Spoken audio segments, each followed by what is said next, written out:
Hello money talkers, welcome to my channel money talks with Payal. So काफ़ी सारे comment आ रहे हैं अदानी विलमार को लेके कि शेयर प्राइस फॉल हो रहा है और साथ ही इनका जो प्रॉफिट है वो 26% से रिड्यूस हो गया है। तो अभी हमें क्या करना चाहिए?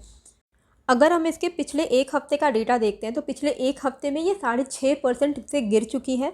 एंड पिछले एक दिन में मतलब लास्ट डे की जो क्लोजिंग हुई है उस दिन ये थोड़ा ज़्यादा ही फॉल हो गई थी एंड 3.70% के डाउनफॉल के साथ इसने क्लोजिंग दी है 751.50 पे।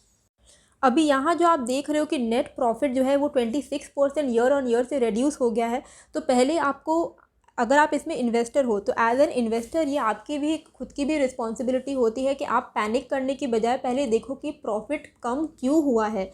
तो प्रॉफिट कम इसलिए नहीं हुआ है कि इनके फंडामेंटल्स में कुछ प्रॉब्लम हुई है। ओके, आप इसका अगर कैलकुलेट करोगे तो पिछले साल इसी क्वार्टर में इनका प्रॉफिट था 315 करोड़। ओके, और अभी इनका हुआ है 234.29 करोड़। तो कितने का डिफरेंस हुआ है? 80.71 करोड़। 80.71 करोड़ में से 79.1 करोड़ तो इनका वन टाइम टैक्स एडजस्टमेंट हुआ है। ओके, तो ये टैक्स एडजस्टमेंट हुआ है, ये वन टाइम टैक्स एक्सपेंसेस है इस क्वार्टर में जो इनको पे करने पड़े हैं, क्योंकि पिछले साल इसी क्वार्टर में इन्होंने 93.3 करोड़ का टैक्स राइट बैक किया था, उसी का ये वन टाइम एडजस्टमेंट हुआ है। तो 80.71 करोड़ में से 79.1 करोड़ मतलब ऑलमोस्ट सारा का सारा तो इनका tax one time tax adjustment है। तो इसमें कुछ घबराने वाली बात है ही नहीं। ये ऐसा नहीं है कि इनके फंडामेंटल्स में कुछ प्रॉब्लम आ गई है।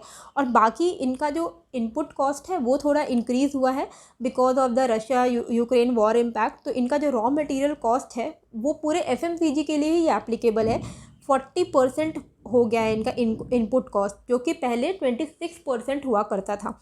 तो ओवरऑल जब आप देखते हो कि नेट प्रॉफिट रिड्यूस हो गया है, तो नेट प्रॉफिट रिड्यूस इसलिए नहीं हुआ है कि इनके फंडामेंटल्स में कुछ प्रॉब्लम है। इनफैक्ट अगर आप टैक्स एडजस्टमेंट, क्योंकि ये वन टाइम है, ये हर बार होने वाला है नहीं, ये वन टाइम का है, तो अगर ये आप इसको एक्चुअली इग्नोर करते हो तो इनका एक्चुअल जो नेट प्रॉफिट है ना वो 39% से इंक्रीज़ हुआ है। तो ऐसा कुछ लॉस में नहीं है, कोई नेट प्रॉफिट रिड्यूस नहीं हुआ है। ये मिथ को आप हटा दीजिए, ये एक मिसकॉन्सेप्शन है। इसके पीछे का रीज़न मैंने आपको बता दिया है कि वन टाइम टैक्स एडजस्टमेंट था। तो ऐसी कोई प्रॉब्लम वाली बात कंपनी में नहीं है। बाकी अब पॉजिटिव बात देखते हैं जो इनके क्वार्टर रिजल्ट में सामने आई है। इनकी रेवेन्यू है 46% से ईयर ऑन ईयर इंक्रीज़ हुई है। टॉप लाइन ग्रोथ 46% बहुत ही बढ़िया है। एबिडा इनका 34% से इंक्रीज़ हुआ है। 938 करोड़ का इनका जो डेट था वो IPO के पैसे से इन्होंने क्लियर किया है। अभी भी इनके पास 120-125 करोड़ का डेट फिलहाल अभी दिख रहा है। तो 938 करोड़ जो इन्होंने डेट पे किया है उसका इंटरेस्ट कॉस्ट भी सेव होगा। तो इसका जो इम्पैक्ट है ना आपको नेक्स्ट क्वार्टर में दिखेगा, जहाँ पे इनके नेट प्रॉफिट में आपको थोड़ी इंक्रीज़ होने के चांसेस है, क्योंकि इनका इंटरेस्ट कॉस्ट वहाँ पे रिड्यूस हो जाएगा। कैश फ्लो इनके पास फ्री कैश पड़ा हुआ है अप्रॉक्सीमेटली 4000 करोड़ का।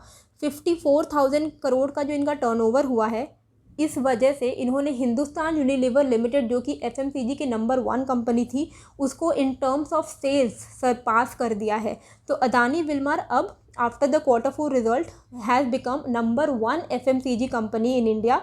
HUL को क्रॉस ओवरटेक कर लिया है in terms of revenue. HUL की रेवेन्यू इस बार कितनी थी? 52,000 करोड़ पूरे साल की। एंड अदानी विलमार का जो रेवेन्यू है वो 54,000 करोड़ का टर्नओवर इनका हुआ है। और अभी इनका जो आगे का जो प्लान है as per the Q4 result के बाद जो CEO ने बताया वो ये है कि अब इनको रूरल एरिया में भी टारगेट करना है, जहाँ पे जैसे फॉर्च्यून तेल इनका ऑब्वियसली बहुत ज़्यादा चलता है।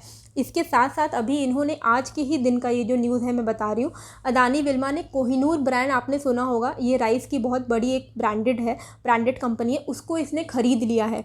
कोहिनूर ब्रांड के जो राइस है वो तो उसने ख़रीदा ही है, और साथ में कोहिनूर ब्रांड का कुछ ready to eat, ready to cook वाला करीज़ एंड मील्स भी आता है, उसको भी इसने ख़रीद लिया है। तो ओवरऑल पूरे ब्रांड को ख़रीदने से क्या होगा कि अदानी विलमार की जो प्रोडक्ट पोर्टफोलियो वो डाइवर्सिफाई होगी, क्योंकि अब इनको तेल, फॉर्च्यून का जो इनका तेल है, एडिबल ऑयल है, उसमें तो इनका मेजर मार्केट शेयर है ही। ये मोनोपोली, एक तरीके का मोनोपोली है, मान के चलो। मोनोपोली मतलब मेजर मार्केट शेयर, नॉट कि एकदम लिटरल मोनोपोली नहीं है, पर मेजर मार्केट शेयर है। इसके साथ इनको rice and other food business में भी अपने हाथ फैलाने हैं, जिस वजह से ये प्रोडक्ट पोर्टफोलियो को डाइवर्सिफाई कर रही है, रूरल एरिया में भी पहुंचने वाली है और कुछ स्ट्रेटेजिक इन्वेस्टमेंट भी आगे वो करने वाली है। उसकी शुरुआत उसने अभी से कर दी है, कोहिनूर ब्रांड को भी खरीद लिया है। तो इससे क्या होगा कि इससे इनका प्रोडक्ट पोर्टफोलियो डाइवर्सिफाई होगा और साथ ही इनका एक जो नेगेटिव पॉइंट है कि इनका जो मार्जिन है वो बहुत ही कम है, ओनली 3% का मार्जिन है इनके फॉर्च्यून ब्रांड में, तेल के ब्रांड में। वो क्या है कि एफएमसीजी का जो इंडस्ट्री एवरेज होता है उससे भी कम है, तो बिलो एवरेज इनका मार्जिन है, जो कि बहुत ज़्यादा नहीं है, 3% इज़ नथिंग। लेकिन क्योंकि ये लार्ज स्केल कंपनी है, बहुत ही करोड़ों की कंपनी है, तो इनका 3% मार्जिन में काम चल जाता है, पर मार्जिन इंप्रूव होना बहुत ज़्यादा इंपॉर्टेंट है। तो ये इकलौती इसकी नेगेटिव पॉइंट है। और ये इम्प्रूव कैसे होगी, जब ये इस तरीके के ब्रांडेड कंपनी को अक्वायर करेंगे, क्योंकि ब्रांडेड प्रोडक्ट में मार्जिन भी काफ़ी ज़्यादा होता है, क्योंकि ब्रांड का नाम उसमें जुड़ जाता है। तो एक्विजिशंस ऑफ ब्रांडेड प्रोडक्ट से इनका मार्जिन इंप्रूव हो सकता है, जो कि फ्यूचर पर्सपेक्टिव के लिए काफ़ी ब्राइट नज़र आ रहे हैं। तो ये जो मार्जिन वाला इशू है, मुझे लगता है कि ये 1-2 साल में अलग अलग स्ट्रेटेजिक इन्वेस्टमेंट करते हुए इनका इम्प्रूव हो ही जाएगा। ओके, तो अब देखते हैं शेयर प्राइस पे। तो सबसे पहले तो आपको ये क्लियर हो गया कि फंडामेंटल्स में कोई प्रॉब्लम नहीं है। जो लोग ऐसा सोच पैनिक में जा रहे थे कि 26% नेट प्रॉफिट फॉल हो गया, अब हम क्या करें, तो ऐसा कुछ प्रॉब्लम नहीं है, वन टाइम टैक्स एडजस्टमेंट है। बाकी फंडामेंटल्स मैंने आपको दिखा दिए, काफ़ी सॉलिड एंड काफ़ी अच्छे इनके रिजल्ट आए हैं। ओके, और HUL को भी सरपास कर दिया, नंबर 1 कंपनी बन गई है। अब यहाँ पे प्राइस की अगर हम बात करें तो ये अपने ऑल टाइम हाई जो कि 860 870 के आसपास था, वहाँ से रिड्यूस होकर अभी 753 पे है। एक चीज़ हमेशा याद रखिएगा, काफ़ी ज़्यादा एक्सटेंडेड हो चुकी थी प्राइस। ओके, मतलब अपने मूविंग एवरेजेस से काफ़ी दूर जा चुकी थी। तो मूविंग एवरेजेस से जब कोई कंपनी की कोई भी स्टॉक प्राइस अगर इतना दूर चली जाती है, 50 डे मूविंग एवरेज है, ये 200 डे है। ओके, इससे कितना दूर है आप खुद ही देख लो। इतना दूर अगर ये है और प्लस ओवरबॉट में ही एवरी टाइम ये चल रही थी, तो थोड़ा बहुत कूल ऑफ पीरियड आना होगा। वही हुआ है। अभी कूल ऑफ पीरियड की इम्पोर्टेंस बहुत ज़्यादा होती है। एक लाइन पे अदानी के शेयर तो भागते ही हैं, लेकिन एक लाइन पे अगर भागेंगे तो जब वो फॉल होगी तो बहुत बुरी तरीके से फॉल होने के चांसेस भी होते हैं। अदानी में मैं ये आपको गारंटी नहीं बता सकती कि इसमें सही में बुरी तरीके से फॉल होगा कि नहीं, लेकिन क्योंकि ये ओवर एक्सटेंडेड रैली हो गई थी, तो थोड़ा बहुत रिट्रेसमेंट एक्सपेक्ट करना कोई बुरी बात नहीं है। In fact it is healthy.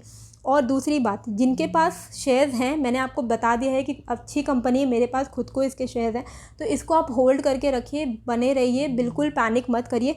जिन्होंने ऊपर के लेवल पे ख़रीद लिया है उनको भी कोई घबराने वाली बात नहीं है, क्योंकि कंपनी अच्छी है। आगे जाके अभी नंबर 1 बनी है, आगे जाके इनकी और अभी इनके ग्रोथ बाकी है, तो आगे जाके और अच्छे परफॉर्मेंस ये दे सकती है।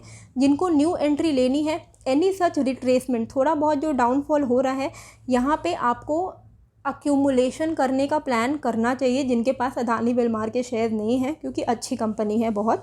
और अगर आप इसका सपोर्ट लेवल देखोगे तो फ़िलहाल तो अभी ये अपने 10 डे मूविंग एवरेज का सपोर्ट ले रही है।